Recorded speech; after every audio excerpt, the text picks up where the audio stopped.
Olá, meus queridos amigos e amigas que irão prestar o certame de guarda municipal no município de Simões Filho. Bom dia, boa tarde, boa noite, boa madrugada.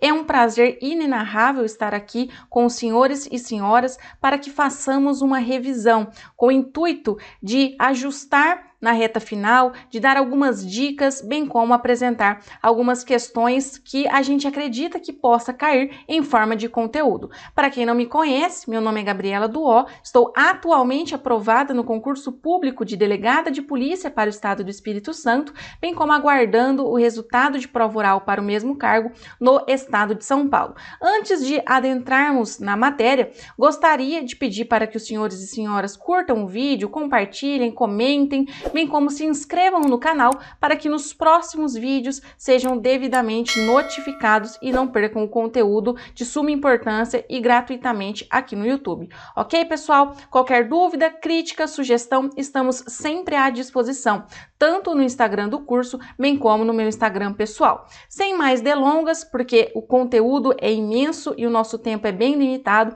infelizmente não conseguiremos exaurir a temática, mas sim rever de uma forma mais ampla e mais direta e rápida, ok? Pessoal, a primeira matéria que separei para vocês é direito administrativo. Dentro dessa temática é uma aposta à diferenciação entre governo e administração pública.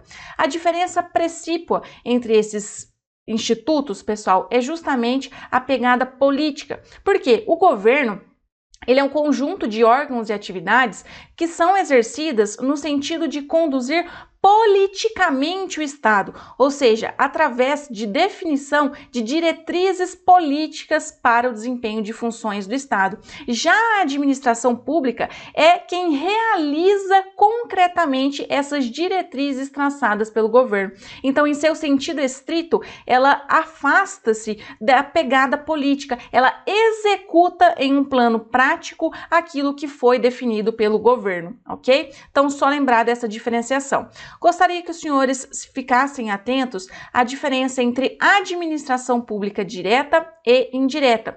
Pessoal, direta é aquela, como o próprio nome já diz, exercida diretamente pelos entes políticos, quais sejam União, Estados, Distrito Federal e municípios. Enquanto a indireta é quando o Estado, propriamente dito, os entes políticos, não fazem de forma direta, mas sim delegam para um outro ente administrativo, que pode ser autarquia, fundação, empresa pública ou sociedade de economia mista. Gostaria que os senhores e senhoras fizessem uma diferenciação na mente de vocês sobre o Instituto da Desconcentração Administrativa para a Descentralização Administrativa.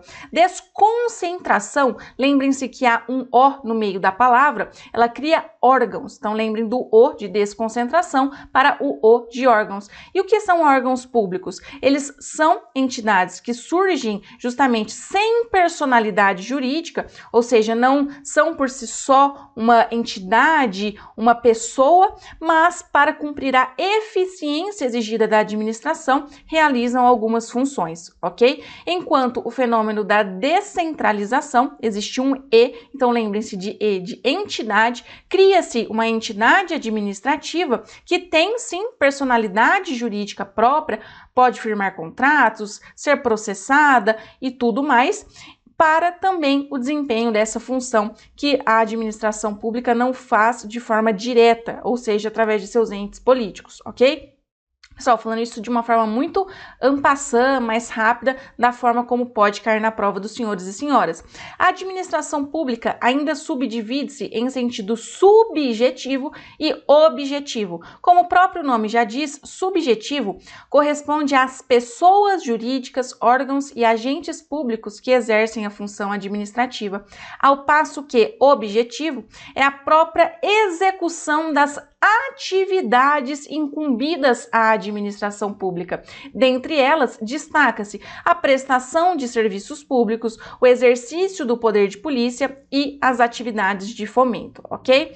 Gostaria que os senhores decorassem o artigo 37 da Constituição Federal, pois lá há 5 princípios expressos da administração pública que frequentemente caem em prova, seja na alternativa pedindo qual daqueles princípios não está expresso ou rotulando todos e pedindo a resposta correta.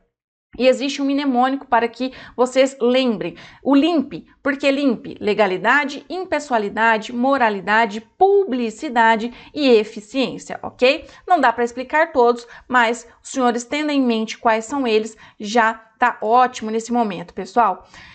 Vamos falar um pouquinho sobre poderes administrativos. O que são poderes administrativos? Segundo José dos Santos Carvalho Filho, é o conjunto de prerrogativas de direito público que a ordem jurídica confere aos agentes administrativos para o fim de permitir que o Estado alcance seus fins. Então, são algumas vertentes, são algumas ferramentas, máquinas postas para o Estado, para a administração pública, para que realize as suas finalidades. E por que sob o regime de direito público? Porque a gente, na condição de particular, não pode limitar, condicionar, restringir o exercício de um direito, liberdade ou prerrogativa um do outro, mas a administração pública, para cumprir sua finalidade, que é principalmente o interesse público, ela pode sim fazer essas condições, limitações, restrições. E tudo isso denomina-se poder administrativo, que pode se manifestar de forma vinculada quando a administração pública não vai analisar o mérito, ou seja, a conveniência e oportunidade, não tem liberdade para decidir o que fazer, ou discricionário, quando o agente público possui sim essa margem de liberdade. Exemplo. Poder vinculado, a lei fala, se o guarda municipal fizer X, a sua penalidade será Y, ou seja, ele não dá ao agente público a opção de escolha. Já no discricionário, ele fala, se o agente público fizer X, ele poderá sofrer Y ou Z, a depender do caso concreto. Ou seja, o primeiro é vinculado, o segundo é discricionário. Pessoal, quais são as espécies de poder administrativo? Hierárquico, disciplinar, regulamentar e de polícia.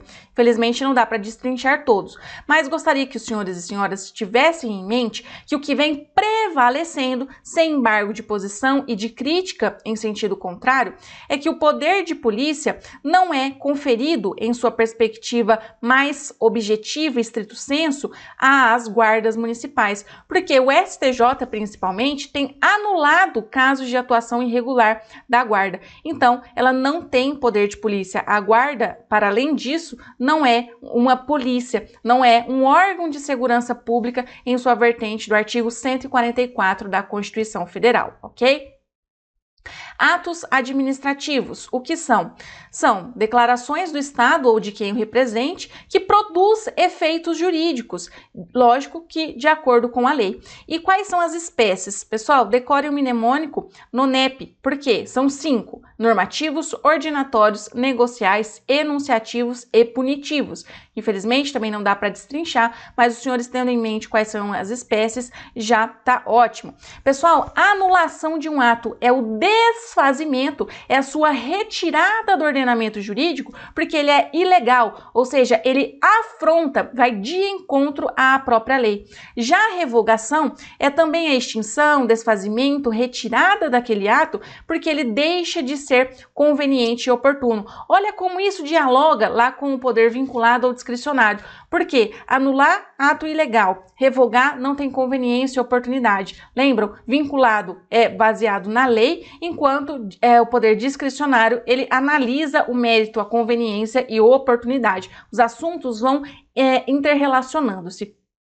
Sobre responsabilidade civil do Estado. O que é isso? É a obrigação que o Estado tem de indenizar terceiros por danos causados por atos praticados por agentes públicos. Esses atos podem ser comissivos ou omissivos, materiais ou jurídicos, ilícitos ou mesmo atos lícitos, desde que incutam dano ao patrimônio, à esfera jurídica do particular, podem sim submeter o Estado a indenizar este particular, desde que o agente público pratique esse dano no desempenho, no exercício de suas funções ou a pretexto de exercê-las. Por esses atos comissivos, ou seja, por ação, a regra é que a responsabilidade do Estado Estado é objetiva à luz da teoria do risco administrativo. O que significa isso, professora? Significa a desnecessidade de demonstração de dolo, que é a vontade livre e consciente de praticar aquele resultado, ou mesmo de culpa, que é negligência, imprudência ou imperícia na prática daquele determinado ato que acabe por resultar em um dano. Ou seja, basta que o agente público pratique o ato, tenha um nexo com o resultado, que haverá responsabilidade do Estado.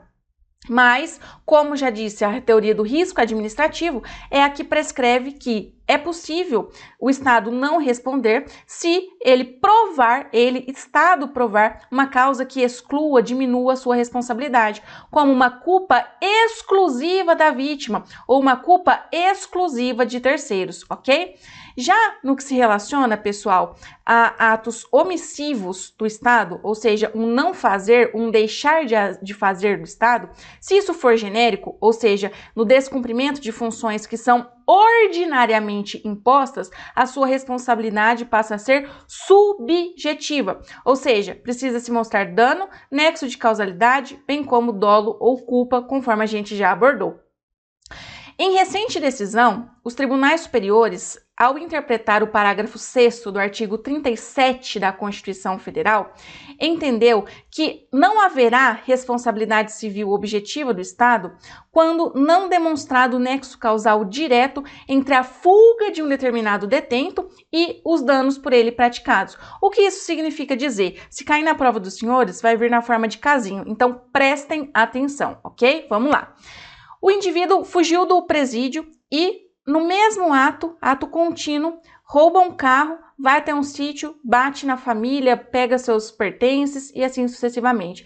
Neste caso, como há um nexo, ou seja, é de forma contínua e direta ao seu ato de fuga, que é resultado, de certa forma, da omissão do Estado, o Estado responde pelos danos praticados. Mas, se esse mesmo cidadão fugiu hoje do presídio e daqui 7, 30 dias pratica esses mesmos atos, o Estado não tem responsabilidade, porque esses atos por ele praticados não decorreram direta e imediata e continuamente do ato de sua fuga do presídio, ok, pessoal? Fiquem bastante atentos a isso. Outra jurisprudência interessante é no sentido de morte do detento em virtude de suicídio, ou seja, quando o preso se mata. Como fica a responsabilidade do Estado? Pessoal, nesse caso, vai depender se o preso vinha ou não apresentando indícios de que queria se matar. Por quê? Se ele já apresentava, o Estado foi omisso, o Estado não prestou atenção, o Estado, de certa forma, foi culpado naquela morte do preso e, por isso, seus familiares serão indenizados. Mas se do nada aquele preso está super bem, joga bola, tem bom comportamento, tá para sair, mas do nada acontece alguma coisa e ele se suicida, sem que de forma antecedente apresentasse indícios, o Estado não é adivinho, o Estado não tem bola de cristal. Então o Estado não pode ser responsabilizado, não pode indenizar a família desse preso que venha a se suicidar. Ok, pessoal? Lembrar ainda que, para fins da lei de improbidade administrativa, é agente público, o agente político e o servidor público, que é todo aquele que exerce, ainda que transitoriamente ou sem remuneração, mandato, cargo, emprego ou função pública. E, nesse conceito, entram os senhores e senhoras guardas municipais, ok? Também entra o particular, seja ele pessoa física ou pessoa jurídica, que celebra contrato, convênio, ajuste com a administração pública, ok? Então, para tudo isso, todos esses indivíduos são considerados agentes públicos em uma perspectiva ampla para fins da prática de ato de improbidade administrativa, ok? Lembrar que o indivíduo só pratica improbidade administrativa de forma dolosa, ou seja, quando ele tem vontade livre e consciente de alcançar aquele resultado. Então, eu quero me enriquecer ilicitamente, eu quero lesionar o erário, ou eu quero macular, viciar, sofrer os princípios da administração pública. Não basta eu simplesmente fazer um ato sem essa vontade, ok? O que eu quero que os senhoras e senhores prestem atenção é que na prova, nas alternativas, podem vir para os senhores classificar se é um ato de enriquecimento ilícito, dano ao erário ou violação aos princípios. E o que é mais importante, qual é o cerne de cada um deles? Vai ser enriquecimento ilícito se a conduta descrever práticas de verbos como receber, perceber, utilizar, aceitar, incorporar e usar, porque é o próprio indivíduo, é o próprio agente que está se enriquecendo às custas da administração. No outro giro, haverá dano ou lesão ao erário em verbos como facilitar, concorrer, permitir, doar, conceder, frustrar a licitude, ordenar e etc. Porque o indivíduo não está se enriquecendo, mas ele está, de forma direta ou indireta, dando prejuízos ao patrimônio público, ok? Então prestem atenção a essa diferenciação.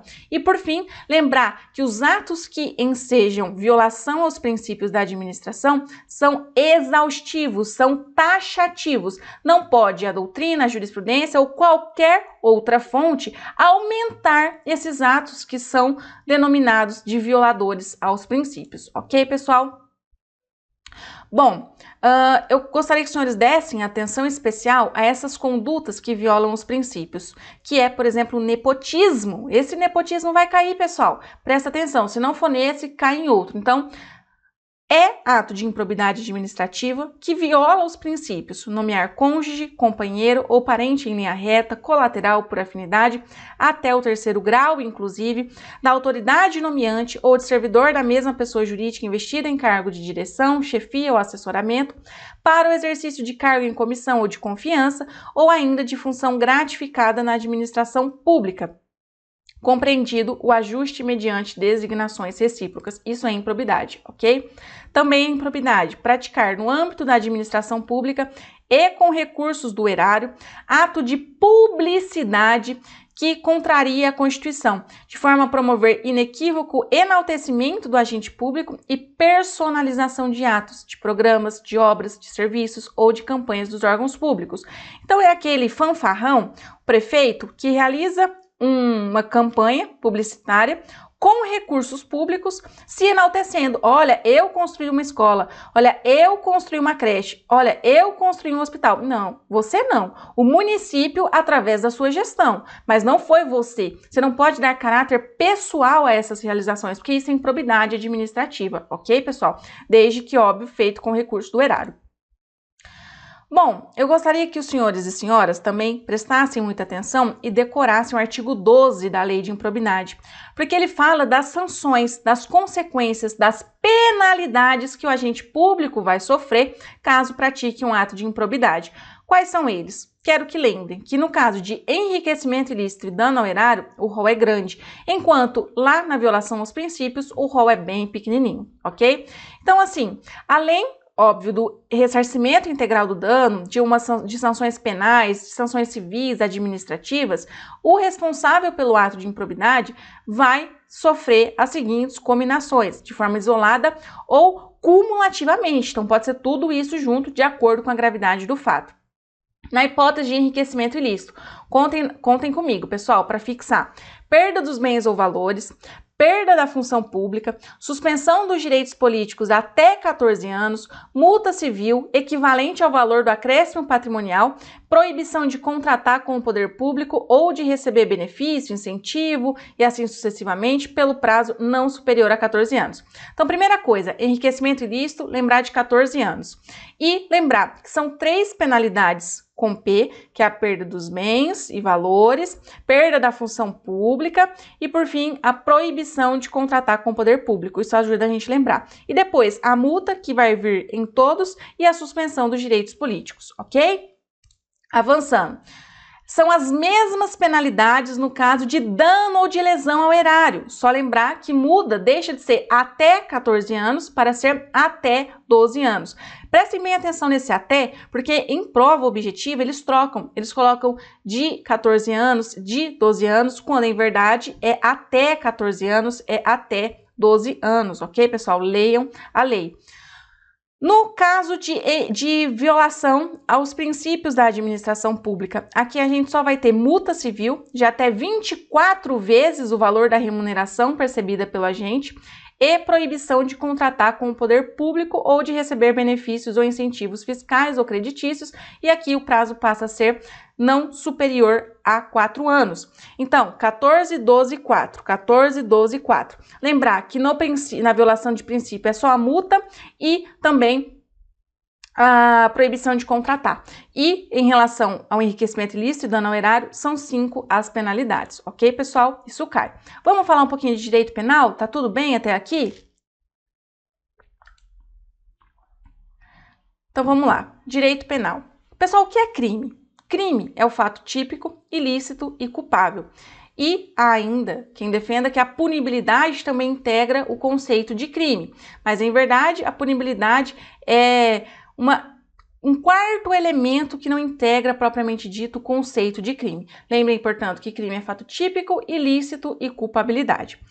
Bom, aqui vai dar só para falar conceitos básicos, viu, pessoal? Não vai dar para explicar muito bem. Então, peço até desculpa, eu estou falando de forma acelerada, porque é só uma revisão. Gostaria que os senhores lembrassem o que é dolo. Dolo é a consciência e vontade dirigida para a realização da conduta definida como crime. Então, se o motorista ele quer atropelar e matar alguém, vai ter um homicídio doloso. Já a culpa, ela resulta de negligência, imperícia ou imprudência. O indivíduo ele não quer aquele resultado, mas ele é imperito, ele é negligente, ele é imprudente. O que é uma pessoa imprudente? Por exemplo, aquela que dirige em velocidade superior à compatível com a via. Neste caso, ele está sendo imprudente, então ele não quer matar alguém, mas acaba por matar, vai responder por homicídio culposo, se na direção do veículo automotor, à luz do Código de Trânsito Brasileiro. Decorem quais são as causas excludentes de ilicitude, que, portanto, deixam o fato não é mais criminoso. Quando o indivíduo pratica em estado de necessidade, legítima defesa, estrito cumprimento do dever legal ou exercício regular do direito, ok? Ele não pode se exceder na prática dessas condutas. Vamos falar um pouco sobre estado de necessidade. Ele se dá quando o indivíduo pratica o fato para se salvar, ou mesmo salvar um terceiro, a depender da circunstância, de um perigo atual que não provocou por sua vontade e nem podia de outro modo evitar, direito próprio ou alheio, cujo sacrifício nas circunstâncias não era razoável exigir-se. E a gente tem que ver que não pode alegar em estado de necessidade o senhor e senhora que têm o dever legal de enfrentar o perigo. Então, pessoas que estão direto ou indiretamente ligadas à segurança pública e que tenham o dever legal de, naquele caso, enfrentar o perigo, não pode falar, eu não vou prender aquele indivíduo, eu não vou fazer tal coisa, porque eu estou em estado de necessidade, tem um perigo atual. Não, se você tem que praticar, se é o seu dever enfrentar o perigo, você não pode alegar em estado de necessidade, ok? Ok. Exemplo de estado de necessidade, clássico. Eu tenho apenas um paraquedas, o avião está caindo. Eu mato a outra pessoa, porque nós estamos em 2 no avião, para que eu fique com o paraquedas. Ou seja, eu pratiquei aquele fato em estado de necessidade. Havia um perigo atual, eu não podia de outro modo evitar, era razoável o sacrifício, porque era vida contra vida, não tinha como falar isso é injusto, porque é vida contra patrimônio, que nesse caso seja apenas diminuição de pena. Então, eu vou estar acobertada pelo estado de necessidade, que não se confunde com legítima defesa. Legítima defesa é o indivíduo que repele injusta agressão, atual ou iminente, a direito seu ou de outrem, desde que faça isso de forma moderada e com os meios necessários. O que é os meios necessários? Se eu tenho uma faca e uma arma, e a pessoa tem a mesma estatura que eu e não tem faca nem arma, tá só vindo me bater com a mão, não é meio necessário a utilização de uma bazuca, né, de uma arma potente. Basta que eu utilize a faca, que é uma arma branca, para repelir aquela injusta agressão. Isso tem que ser analisado no caso concreto, ok? Há ainda uma previsão que é para a parte da doutrina desnecessária, falando que também é legítima defesa o agente de segurança pública que repele agressão ou risco de agressão à vítima mantida refém durante a prática de crimes. Mas isso aí já estava previsto de forma implícita no artigo 25 caput, ok?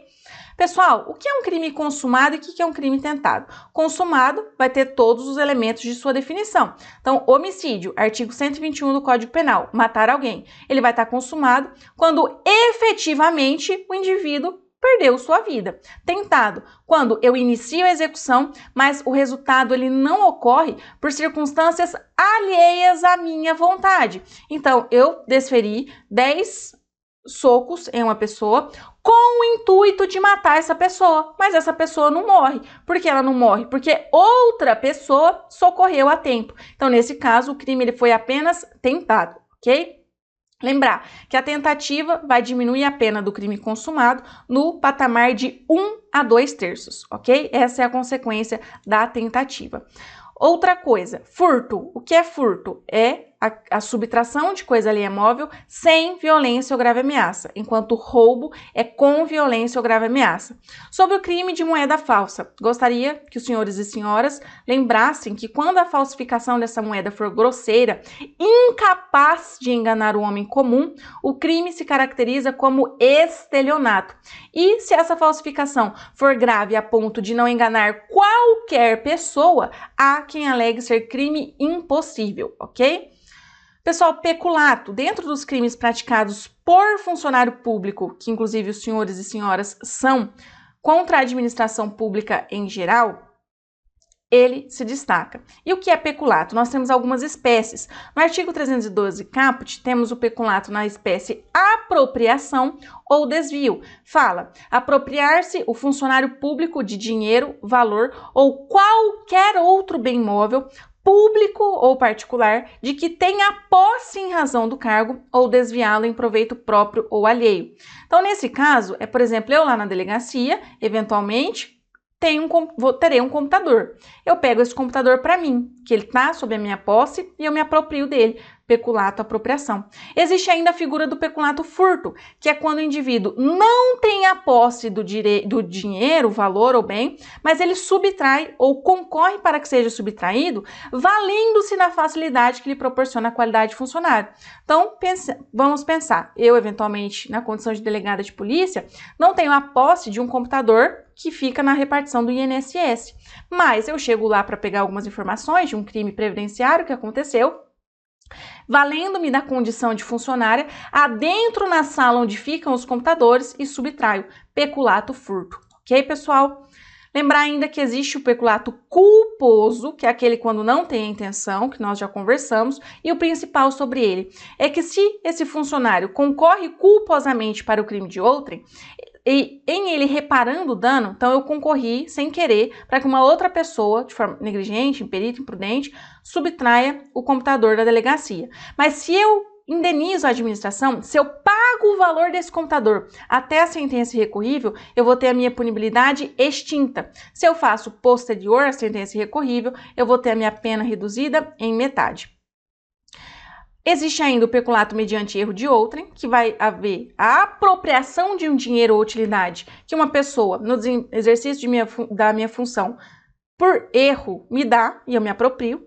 E outro crime que eu quero que os senhores e senhoras prestem atenção é o crime de prevaricação, que consiste em retardar ou deixar de praticar, que é mais comum, indevidamente ato de ofício, ou seja, que lhe seja de sua atribuição, ou praticá-lo contra a expressa previsão na lei para satisfazer interesse ou sentimento pessoal. Então, seria, por exemplo, um caso que pode vir na prova dos senhores. Normalmente vem a letra da lei seca, por isso que a gente está lendo bastante artigo, prova objetiva. Mas também pode vir um caso que o senhor e senhora deixou de proteger o patrimônio histórico-cultural, por exemplo, quando estava tendo uma mácula, uma violação a um bem, serviço e instalação do município, o senhor e senhora deixa de agir, deixa de atuar para proteger o patrimônio municipal, porque a pessoa que está fazendo isso e que, caso o senhor intervenha, irá ser prejudicada, é um amigo de infância. Ou seja, nesse caso, você vai responder por prevaricação. Então, prestem atenção na finalidade da prevaricação,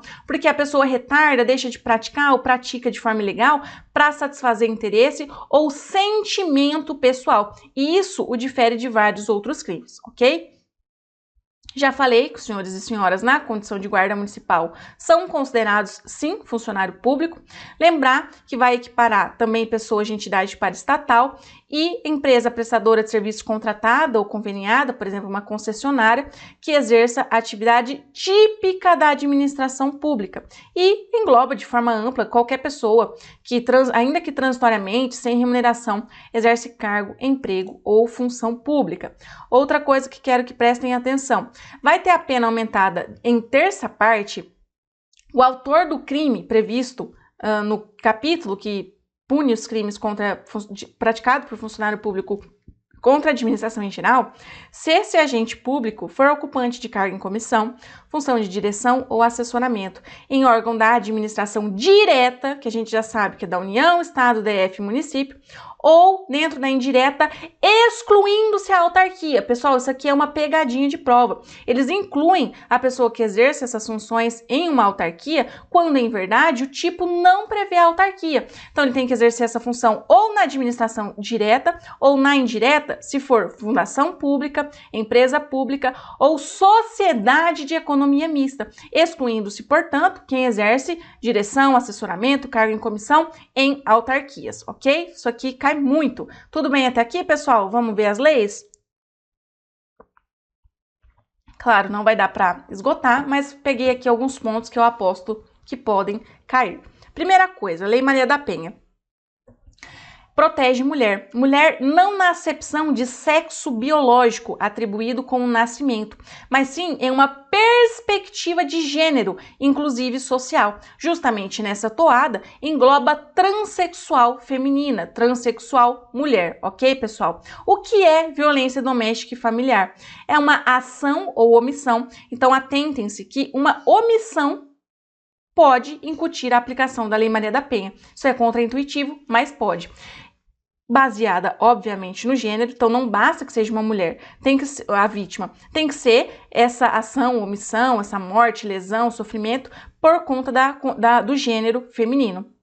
E desde que seja praticado em alguns ambientes. Quais são eles? Na unidade doméstica, que é a pessoa que mora junto com você, no ambiente familiar, que são pessoas que são ou se consideram aparentadas, bem como em qualquer relação íntima de afeto. O que é uma relação íntima de afeto? Por exemplo, namorado, ok, pessoal? E isso independe de orientação sexual. Então prestem atenção que um casal lésbico homoafetivo pode sim ensejar a proteção da Lei Maria da Penha. Quais são as formas de violência que a lei prevê? Pessoal, ela prevê, entre outras, portanto o rol é aberto, é exemplificativo, a violência física, sexual, patrimonial, moral e psicológica, ok? Dentro disso, dá para falar bastante coisa, bastante exemplo de prova: violência física, lesão, violência sexual, estupro e por aí vai, ok, pessoal? Dá para falar bastante coisa sobre isso, mas no momento não dá tempo. O que eu quero que vocês saibam da Lei Maria da Penha, que dialoga com a função que por vocês serão exercidas, que é a de guarda municipal, é que existe a previsão de uma política pública para coibir a violência doméstica e familiar contra a mulher. E ela prevê algumas diretrizes, entre as quais a capacitação permanente de você, senhor e senhora, guarda municipal, quanto às questões de gênero e de raça ou etnia. Ou seja, serão permanentemente submetidos a cursos com uma pegada, com uma perspectiva de direitos humanos, para que haja uma conscientização na atuação pessoal e principalmente profissional nas questões de gênero, de raça ou etnia, para que haja um atendimento, uma prevenção, uma repressão mais humanizada e abrangente, ok? Para além disso, decorem o artigo 12C da Lei Maria da Penha, que fala que nos casos em que houver risco atual ou iminente à vida ou integridade física, ou prestem atenção, integridade psicológica da mulher em situação de violência doméstica e familiar ou de seus dependentes, o agressor será imediatamente afastado do lar pelo juiz, se a cidade não tiver comarca, pelo delegado, ou se não tiver delegado disponível naquele momento, por policial. Os senhores e senhoras podem ser surpreendidos numa questão objetiva com o guarda municipal podendo ou não fazer isso. E a posição majoritária mais segura de prova atualmente é em sentido negativo, ou seja, como o guarda municipal não é propriamente e estritamente policial, ele não poderia promover esse afastamento, sem embargo de crítica e de posicionamento em sentido contrário, tá, pessoal? Nos casos em que esse afastamento for determinado por policial ou delegado, deve-se comunicar ao juiz no máximo em 24 horas para que ele decida o que fazer. E outra coisa, pessoal, lembrem, isso aqui é muito importante, em nenhum caso o preso que coloque em risco a integridade da mulher vai ser passível de liberdade provisória. Dentro do ECA, Estatuto da Criança e do Adolescente, também existe a previsão de políticas públicas para coibir o uso de castigo físico, tratamento cruel ou degradante, de outras formas de violência de criança e adolescente, e prevê como uma ação para a implementação, para a execução, a eficiência dessas políticas públicas, a capacitação permanente de guardas municipais. Para quê? Para que identifiquem no seu atuar situações em que crianças e adolescentes vivenciam violência e agressões no seu âmbito tanto familiar como institucional, ok? Então também serão sempre objeto de uma capacitação permanente. Também gostaria que os senhores posta as hipóteses em que é cabível a medida de internação adolescente. São 3. Quando for um ato infracional cometido com grave ameaça ou violência, quando houver reiteração no cometimento de outras infrações graves, ou quando houver um descumprimento reiterado e injustificável da medida anteriormente imposta. Nesse caso, o prazo não será superior a 3 meses. Pessoal, dentro da lei de abuso de autoridade, primeira coisa, os senhores têm que saber que para fins de aplicação desta lei, os senhores são sim autoridade, portanto praticam abuso de autoridade. E o artigo 4º, que é minha aposta dentro desta lei, traz os efeitos da condenação. O primeiro efeito é automático, ou seja, prescinde, dispensa qualquer manifestação do juiz nesse sentido. Uma vez praticado abuso de autoridade, enseja a obrigação de indenizar o dano causado pelo crime. Existem outros 2 efeitos condicionados à reincidência em crime de abuso de autoridade, ou seja, praticou, foi condenado por um crime de abuso e pratica novamente um ato de abuso de autoridade. Neste caso, em havendo manifestação fundamentada do juiz nesse sentido, o indivíduo pode sofrer inabilitação para o exercício de cargo, mandato ou função pelo período de 1 a 5 anos, bem como perder seu cargo, mandato ou função. Pessoal, prestem atenção nesse julgado.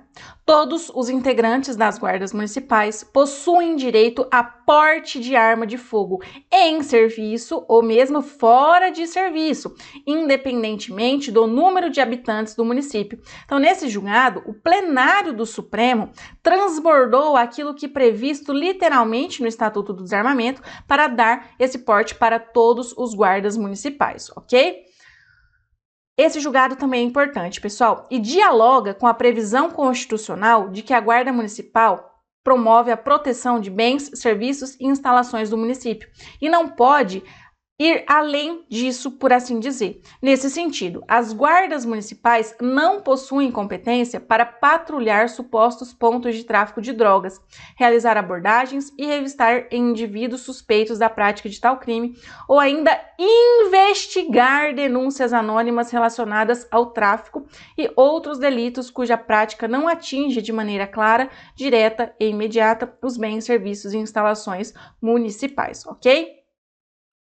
Pessoal, dentro do Sistema Nacional de Políticas Públicas sobre Drogas, destaca o artigo 28, que fala sobre a posse e porte de droga para consumo pessoal.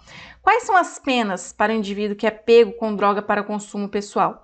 Advertência sobre os efeitos das drogas, prestação de serviços à comunidade, medida educativa de comparecimento a programa ou curso educativo, não prevendo, pois, penas privativas de liberdade. Isso pode cair. Bom, isso aqui depois os senhores e senhoras deem uma lida, tá? Não vou falar.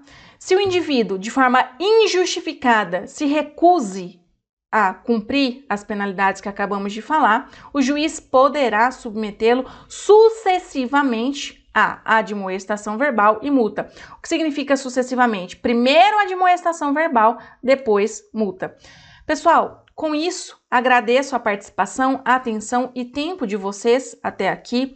Encontro-me à disposição. Mais uma vez, peço desculpas pela forma rápida e mais direta que tive que abordar as temáticas, principalmente em alguns momentos tendo que proceder à leitura, porque não dá para aprofundar, não dá para ir muito além em uma revisão tão rápida como a que me foi dada a missão de passar para vocês, ok?